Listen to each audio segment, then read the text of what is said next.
All right, today we're going to be talking about Chapter 4, Lesson 7. This is called the real number system. So in the past, we've seen this diagram where the box on the outside is called the rational numbers. Here we have integers, whole numbers, and natural numbers.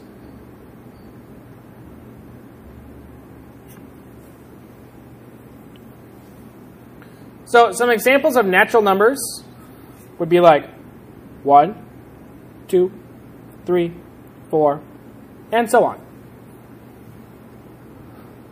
The only number that is not in the natural number system that is in the whole number system is 0.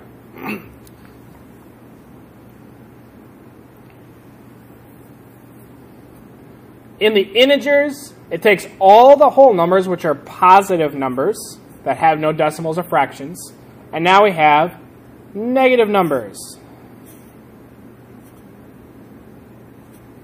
Those are examples. Again, there are numbers that don't have any decimals or fractions, but they are on the opposite side of the number line. They are the integers. They are negative numbers and positive numbers. And then on the outside of that are the rational numbers. These are numbers that do have decimals and fractions. So like 1.3. 0.4 repeating. 2/3. 1 3/8. Negative 2.8 repeating. Those are rational numbers. They can be written as a ratio. They can be written as a fraction. So a rational number is a number that can be written as a fraction or a ratio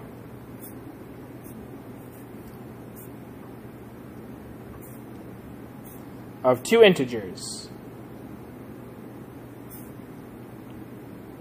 In other words, we have A and B. A can be any integer, can be any integer. B can't be 0.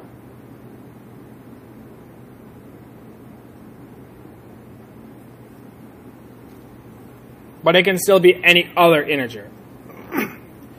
And now we have this other box here. Still part of the entire rectangle.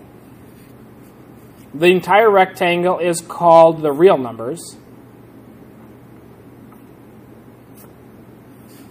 And over here we have irrational numbers.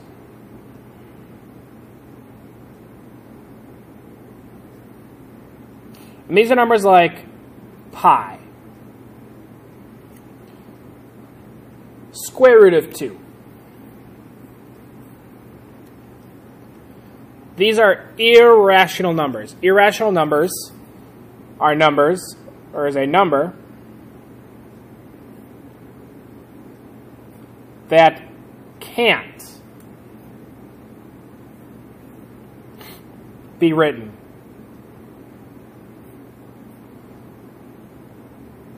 as a ratio of two integers. So you can't write it as a fraction. That's what makes it irrational. Ir means no, rational means ratio. So no ratio. So let's look at example 1 and try to identify all sets of numbers that each real number belongs. So 0.246, where the 6 is repeating. This is a rational number. And that's it. I can write this as a ratio of numbers.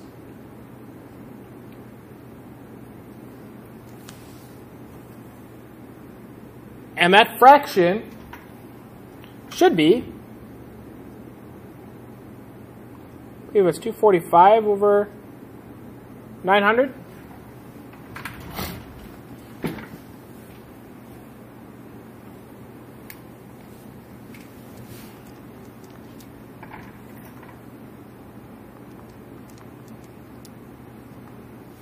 It would not be.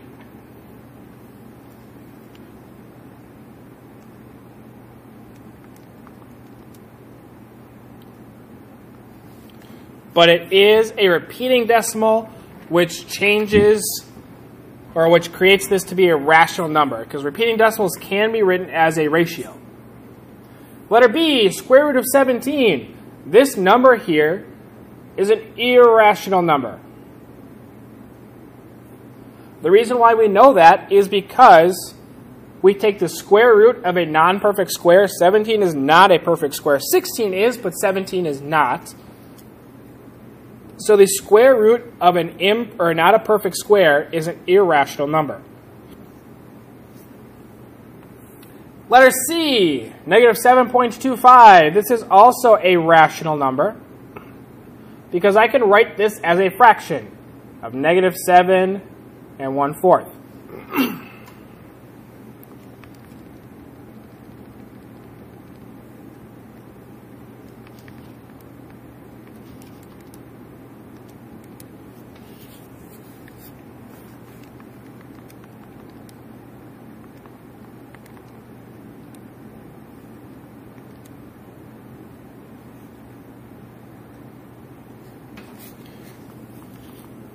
And then letter D, square root of 225. This is a perfect square. 225 is a perfect square. So this would really be 15. And 15 is a natural number. It's a whole number. It's an integer. And a rational number.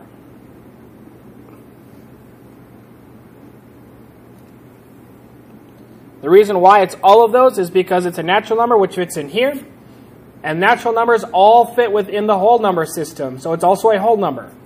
It all fits in the integers system, which means it's in the integers. And it's all within this large rectangle of rational numbers. It is separated from irrational numbers. But it says they're all real numbers because it says right here, each whole number.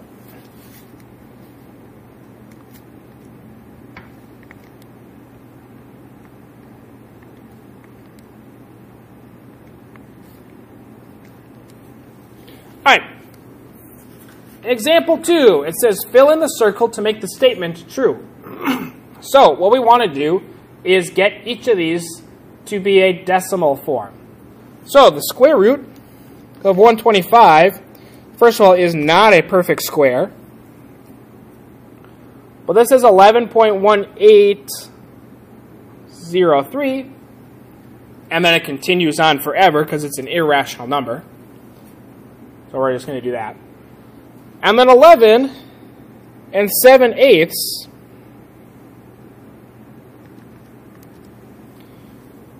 is 11.875. Now what we start looking at is numerically they're both 11, so that's good. This first place value here is a 1. This one is an 8. So this is larger. Example 3, order them from least to greatest. Now, when we order numbers, we have to keep them in the same format that they originally were. But as we order them, it would be really a good idea to get them in the same format so we know which one is least and which one is greatest and how we can get from least to greatest. So let's get them all in decimal form, just because that's a little bit easier. 6 and 1/4 is 6.25. 6.5 is already in decimal form. The square root of 36 is 6. So now we just need to find the square root of 38, which happens to be 6.16 and so on. Because it's an irrational number, it never ends. 6 is the least number, so we're going to start off by saying the square root of 36, because that is the original format that this number was in. Next number is going to be this one here, 6.16, because that is smaller than 6.25. So I'm going to put the square root of 38 next. Then 6.25 is less than 6.5. The original form was 6 1/4.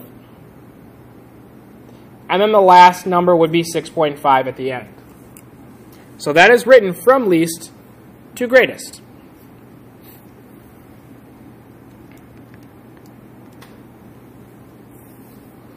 Now, example 4. This is where it starts to get a little bit interesting. Because now we're saying a squared equals 38, so what does a equal? So we have to be careful, because a could be a positive number, because 2 positives make a positive. But it could also be a negative number, because 2 negatives multiplied together also make a positive. So we have to be careful. Now, we've already done this problem.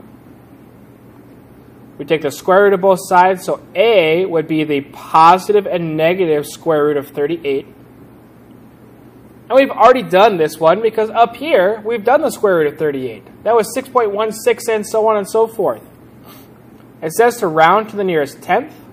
So this would be positive or negative 6.16 and so on. If we want to round to this place value, we have to look at this number.